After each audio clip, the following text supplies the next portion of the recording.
BITA Business. My name is John Fitzgerald, and on behalf of Lear Media TV and the British and Irish Trading Alliance, welcome to the show. World Cleanup Day unites and mobilizes over 300 million volunteers in 191 countries all over the world to tackle the global waste problem and build up the new and sustainable planet. With World Cleanup Day coming up next month on September 17th, and with the BITA Be Plastic Aware campaign already up and running, this is a great time to talk about plastic pollution, especially in the construction sector, what can be done to address it, and how we can each do our own little bit in our corner of the world to clean up the environment. Our guests today are Brendan Kenny, Richard Morrissey, and Paul Edmonds. Brendan is a co-founder of Changing Streams, a director of Ellenstone Consulting, chair of BITA in the Isle of Man, and a passionate advocate for the reduction of plastic use across the construction sector. Paul is head of operations at house builder Goscombe Homes, whose sole aim as a social business is to create homes that people can access, afford, and that are sustainable in the long term. Richard is head of corporate sales at Moneycorp in Ireland, a BITA Cork board member, is passionate about tackling plastic pollution and how we as a society can better be guardians of the nature around us. So welcome to the show, guys. Let me start with you, Brendan, then go to Paul and on to Richard. World Cleanup Day is a landmark event, Brendan, coming up soon, as I said, and a great opportunity for us all to get involved. What is the state of the nation when it comes to plastic pollution, especially in the construction sector? Where are we winning? Where are we losing? And where can we do better? So, okay, you're talking about a very complex question. Where can we do better? Let's start with there. Where we can do better is to actually use the material we actually produce. That is the biggest change we can make in society. And that could be anything from your food in your cupboard to the materials on your construction site. Just use what we actually have, use the resource we have. And what we can actually do as individuals, then we don't need to focus just on the day, right? The day is to bring the world together. I get that. But think about it every day. Think about when you're walking down the street, you see that plastic bottle, right? And it's on the street and you want to just pick it up, put it in the bin, move the material to where it needs to be. That's the key for everything. Move resource to where it needs to be. Now, I saw something absolutely fantastic in France over the summer, where there was a machine outside a supermarket where you take your plastic bottles, you put it in there, it grinds it down within the store, and it gives you a voucher for money off your food.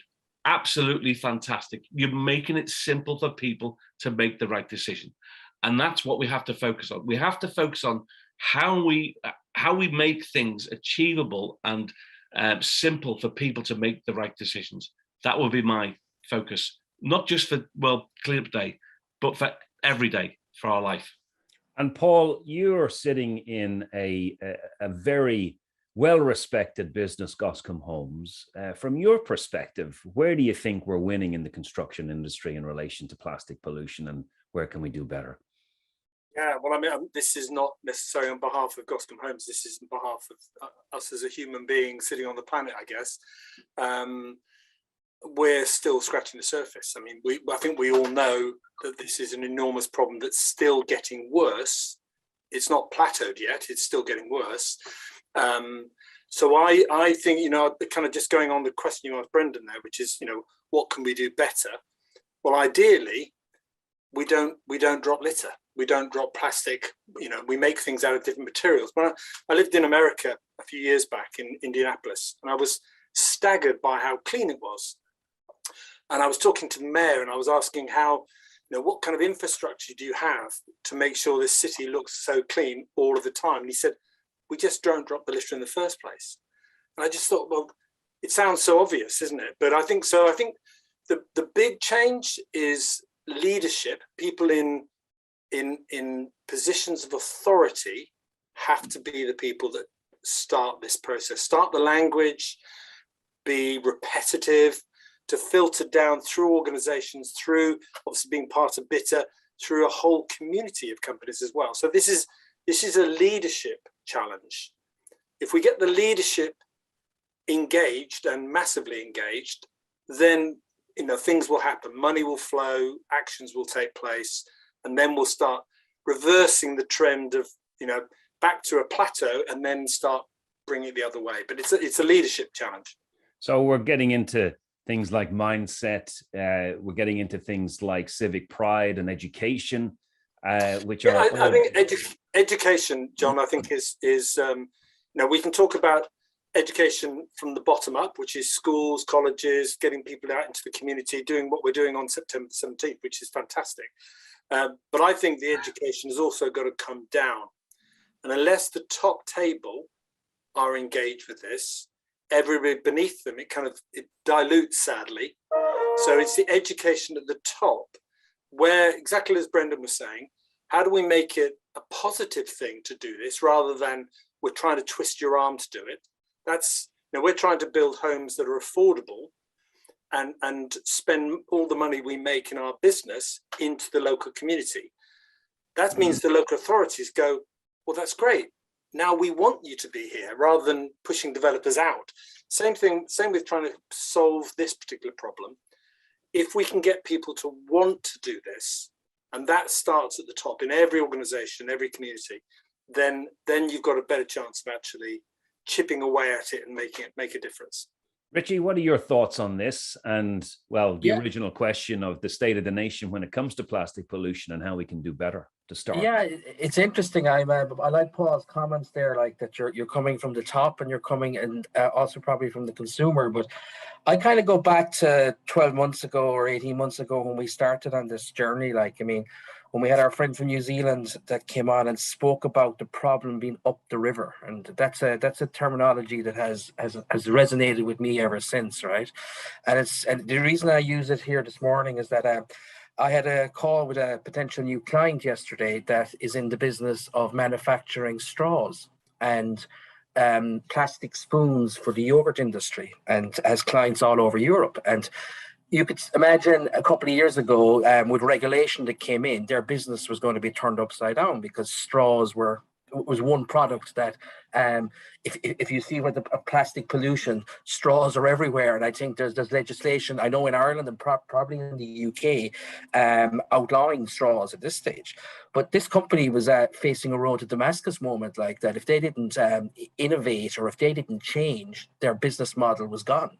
And they took that challenge on, they told me. And today they manufacture spoons for yogurt, but they're wooden spoons, right? And they're using products that aren't plastic, but they're consumer friendly, and all that. So I was fascinated by how their business was under pressure, but they knew the right thing had to be done, and they did that. So to me, that's an example of what Paul is saying, like from leadership, from directors, from companies, that they actually do the change that makes it happen. It goes back to what I talk about, the problem being up the river. Like, by what they're doing, that plastic straws and things aren't going into the river, so then we don't have to pick them up where we are today. And the other example I'll give is, and it's interesting, I go to my local market tomorrow, and I've probably brought this up a couple of times, and we've got a lovely salad guy there. He's got 20 different salads, and he'll put them into a plastic container tomorrow, and we'll buy them and we'll bring them back, and I'll put them in the bin on Monday morning, and it's more plastic, right? And like, as consumers, right, we should be going to him every Saturday morning with our containers, wooden containers or whatever, recyclable ones, and he should be filling it up rather than him giving us plastic every week. So how do we change him, right? And I think that's got to be consumer driven, because it's up to me to go there tomorrow morning and say, I don't want the plastic container from you. I want you to fill my container. And if enough consumers do that, it will change the mindset.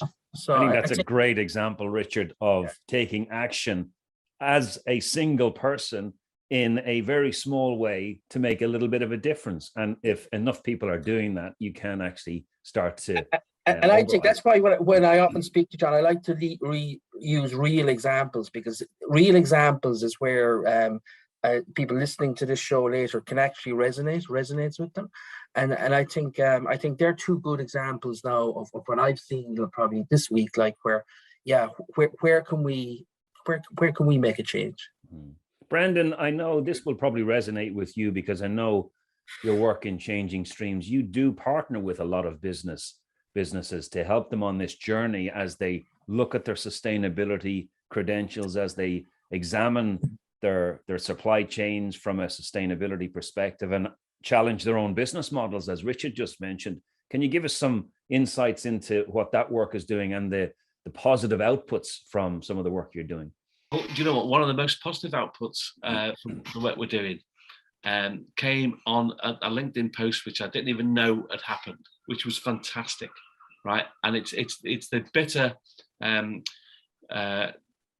event in London, the Londoners, which is the prestige event for anyone who's in BITA to attend. And one of the sustainability award nominations is a company called Grafenstone, and Grafenstone is a paint. And what it does, it's completely plastic free, and most people don't even know how much paint is in. How much plastic is in paint. And also, most people don't even know that in the oceans, the nanoplastics, the ones which have just are getting into the food chain, comes from paint. 58%, I think, could be 48, could be 50, whatever the figure is. It's big. Grafenstone don't use any plastic in their paint, but what they also do is they use nanotechnology. Is they actually take CO2 out of the air when the paint is on the wall. So you basically you've got a plastic-free solution, which is also solving another problem. It's about the same cost as a normal quality paint supplier. That gives me massive hope, is that organizations have innovated and seen the problem and thought that this is a commercial opportunity. And the other thing, John, which I will say, and this is a plug for myself, and I apologize, gentlemen, we're launching ESG consultants at the BITA lunch on the 23rd of September in Liverpool, Anfield. And what we've observed and what the team has observed is the fact that ESG is becoming a massive thing for corporates because capital has decided we have to change.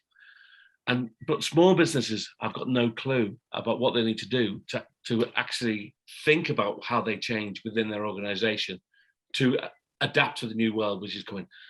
And it's a massive opportunity, not just for business, but for any product, any small product, any innovative product. We as BITA have this opportunity to actually share our knowledge and share our connections to make change. And we don't even know the impact we have. I could talk about, with Paul, with Richard, and with you, John, things which have happened just by this connection, just by what we've done, how things have changed. And if you imagine the power of the connectivity of what we've created with BITA, and you imagine the opportunity to drive innovation and drive change, it's phenomenal. And I tell you, I'll make no bones about it, I will ride on the back of BITA with my new business. Why? Because people who know people want to help people. I want to make change. Why wouldn't I work with people who want to make change? BITA is unbelievably good. Okay, well, I want to come back to Richard, because in the spirit of World Cleanup Day, and I know, Richard, you've been very, very active in your local community with not only beach cleanups, but also local cleanups over the last several years. Do you think the message is getting out there to businesses around and the general public around the need to clean up the environment? I do, John. I mean, like, not even BITA. Like, I mean, I've seen it probably over the last number of years. Like, I mean, there's more and more organizations and more people are doing beach cleanups. But it goes back to Paul's comment earlier. It shouldn't be happening on day one. Like, I mean, the reality of it is, we're starting a problem that's been created already. So look, it happens. And yet again, this year, I'm going to be in Turkey again this year for Beach Cleanup Day. So my beach cleanup will be a Turkish beach again. So it's we're making sure that BITA today is still BITA International. So I'm having a beach, and my Turkish friends will be involved in it again, and I'll be trying to explain to them what BITA is and why we're doing this and all that. And my understanding is actually the beaches that we use in Turkey actually need a bit of cleaning up at the moment, because there was legislation passed in by the Turks this year where they bulldozed all the beach bars, and they're now after opening new ones that are all regulated by the local, we call it the Belediyesi, which is the local council. And it's nearly like McDonald's or Starbucks. Every beach bar has to look the same furniture, nearly same menu. But my understanding is it's left a lot of the beaches kind of that there's gaps between each beach bar that needs to be cleaned up. So look, it'll be interesting. We'll do our bit in Turkey on the beach cleanup day later in September. BITA goes international once again. Brilliant stuff, Richie. So let me ask you all a question. I'll start with Paul on this one.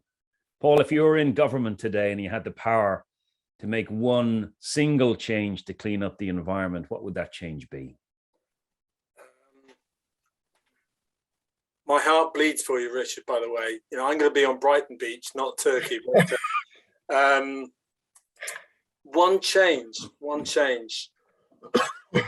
I'll answer that question by explaining something that probably happened to me when I joined the BITA Global Forum, which is lots of companies, lots of countries coming together on a mission for one cause, which was, you know, trying to reduce or raise awareness for plastic in the industry. Is that I didn't know what I didn't know. I joined that group thinking that I knew, and then I found out that I knew nothing. And there was a moment when somebody said, did you know, it may have been the chap from New Zealand, did you know that it takes 500 years for a bottle to disappear in an ocean? And my mind was absolutely blown, and I was in, you know, I was hooked, and we're still doing it. And, you know, I would, if I was in government, I'd make it compulsory.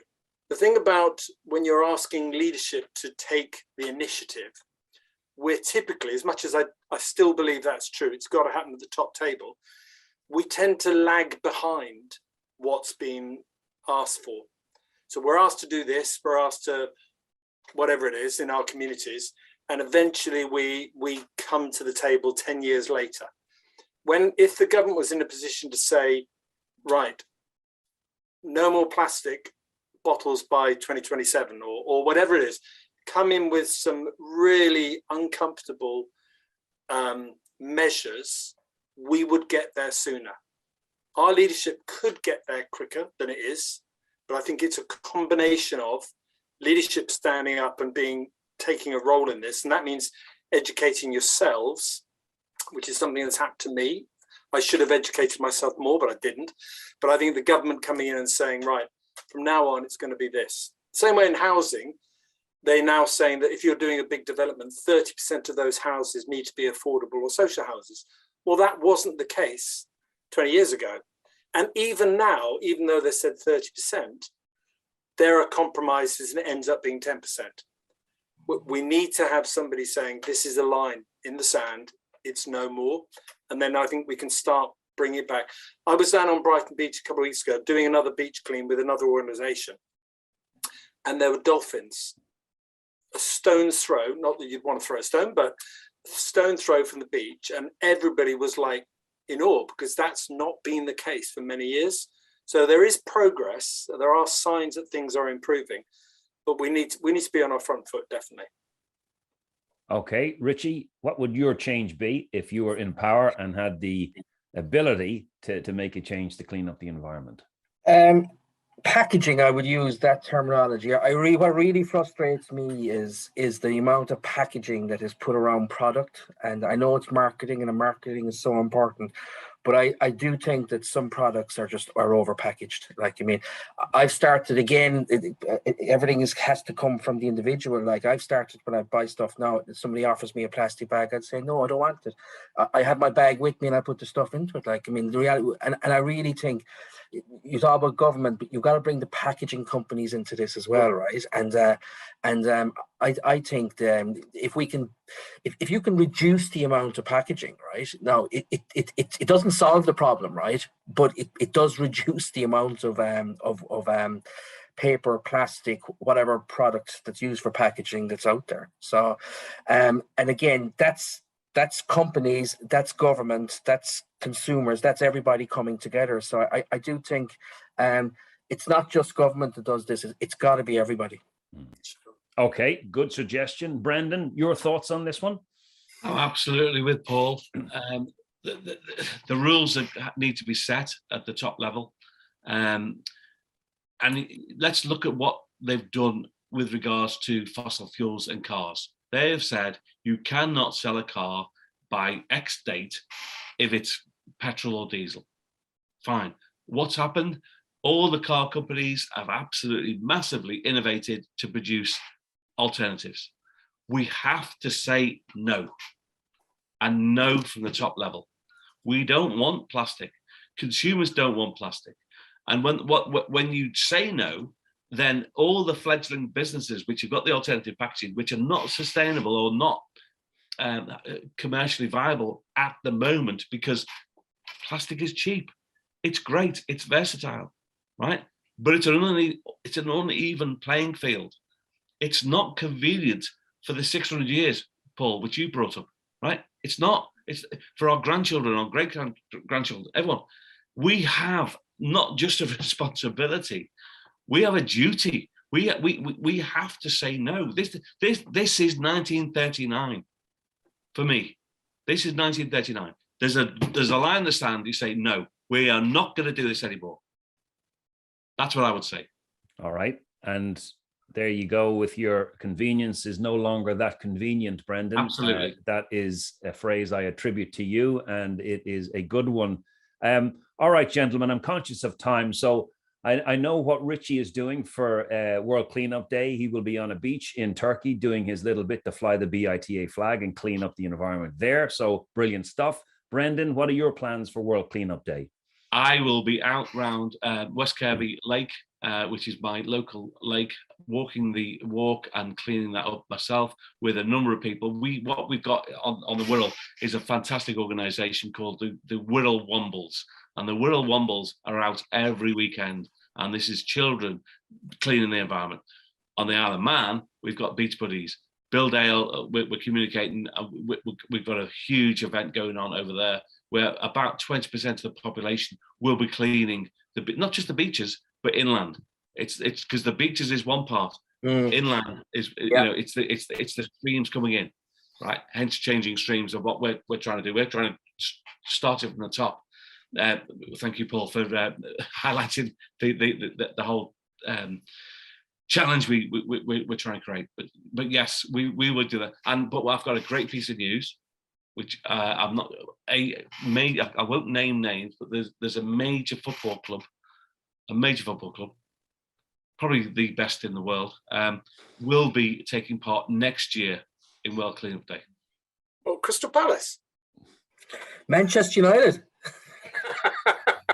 We could debate this for quite a while, I'm guessing. And I will second what you said about the Isle of Man. The Isle of Man, I must say, having visited a couple of months ago, it has probably the cleanest harbour I think I've ever seen in any city I have visited around the world. And it's a credit to Bill Dale, the Beach Buddies, and the civic pride of the whole population of the Isle of Man. It is fabulous. It reminds me a little bit of what Paul said around Indianapolis, people taking an interest in the local environment and cleaning up after themselves. Paul, last word to you. Your plans for World Cleanup Day?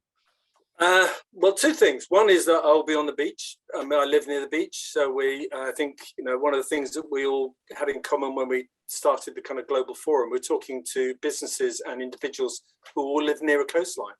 That's where business is, typically on the coastline, and we're in a small country and we are surrounded by water. So you're not very far away from water, and I think definitely encouraging people to go down on the beach. I will be there with all my kind of trying to filter engagement through our supply chain, so everybody's involved. So we're building the education piece.